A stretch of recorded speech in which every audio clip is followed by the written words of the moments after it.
Stranded in Mobile Bay has been located. Just yesterday, wildlife experts were having a hard time finding it. Yeah, and Lenise, it's still not doing well. The mammal wandered into the bay last week.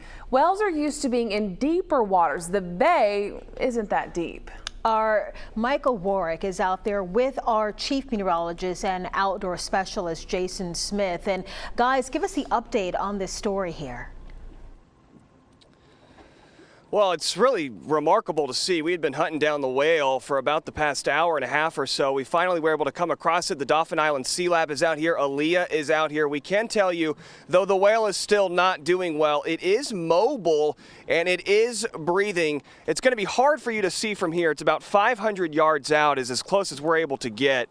But that boat has the Dauphin Island Sea Lab crew on it, and the whale is fairly close to it. Last chance we got to see it, was just kind of fluttering around in the water. Now keep in mind, this is the first ever documented sperm whale to be stranded in Alabama. On average, only 2 whales are stranded in the Gulf of Mexico each year. So this is a one-in-a-kind situation. Bringing in our chief meteorologist and outdoor specialist, Jason. You talk about how shallow the waters are. You've kind of got a read on that. Yeah, we were glad to see that the whale's still breathing, so we could see, the spray coming out the blowhole of the whale. But we're very close to the bank, and right now our depth finder is showing a water depth of about 2.5 or 3 feet. So for a big mammal like that, this thing is in either waist high or chest high water right now. Yeah, we got our first look at it. We have some video as close as we could get to the whale safely and be able to take some video. You can see part of the whale cresting the water. Yeah, and we saw it from a good ways off too. We could tell right away, hey, there's the whale, here's where it's located.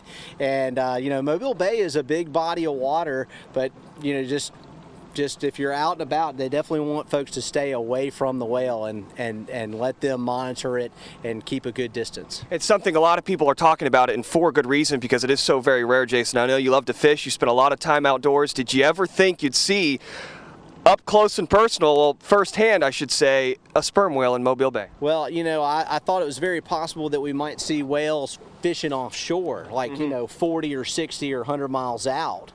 And we've gotten video like that over the years, but not in the bay, no. Yeah, it's totally unusual. And unfortunately, the prognosis for the whale is not good, but we can say it is still mobile, it is still breathing. And after not seeing it all day, this is a good opportunity for that team with the Dauphin Island Sea Lab to monitor this whale closely as they go forward, because euthanasia is an option if it is necessary. So we're out here on Mobile Bay. We got our video, and we'll be heading back to shore here in a little bit. But what an experience, really, to see a whale up close and personal in Mobile Bay. I think I speak for the entire crew here on the boat. Shelby, Lenise? Absolutely, Michael. Really quickly, walk us back. How did the whale end up there in the first place? Because you've been covering this.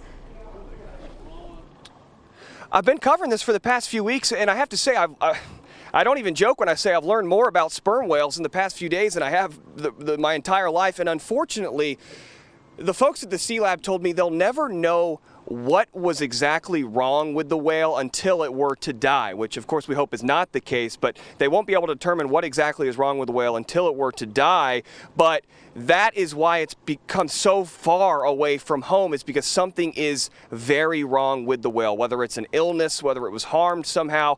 We just don't know, but that's why we know it came into Mobile Bay from its normal habitat of deep ocean waters, is because something is not seriously wrong with that whale. Back to y'all.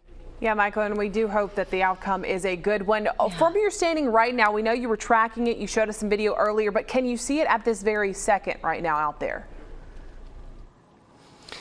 We can't see it at this very second, and Jason, we had to move farther away. The proper distance is 500 yards. So I think we're standing out from about 500 yards now. Shelby was asking if we can really see it from here. You were able to see it actually breathe a little bit. Right, and the sun angle was a little higher earlier when we first came up on it also. Now the sun angle's getting a little bit lower, and the whale's not quite as high up in the water column. Mm-hmm. Yeah, and we got a couple neat shots of its tail coming up out of the water. So that was the question, whether it would be mobile or not. And it is just kind of right now just sort of fluttering around in Mobile Bay.